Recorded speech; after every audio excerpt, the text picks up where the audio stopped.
படைக்கும் திறமை முழுக்க உன்னுடன் சார்ந்தது என் விழி சேர்ந்தது விடிய விடிய மடியில் கிடக்கும் பொன்வினை உன்மேனி மீட்டட்டும் என் மேனி இறைவினில் வந்து கலந்திடு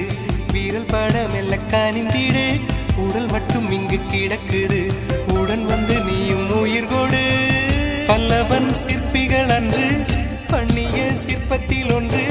பெண்ணென வந்தது இன்று சிலையே பல்லவன் சிற்பிகள் அன்று பண்ணிய சிற்பத்தில் ஒன்று பெண்ணென வந்தது இன்று சிலையே உந்தன் அழகுக்கில்லை ஈடு என்ன விலை அழகே சொன்ன விலைக்கு வாங்க வருவேன் விலை உயிர் என்றாலும் தருவேன் இந்த அழகை கண்டு வியந்து போகிறேன்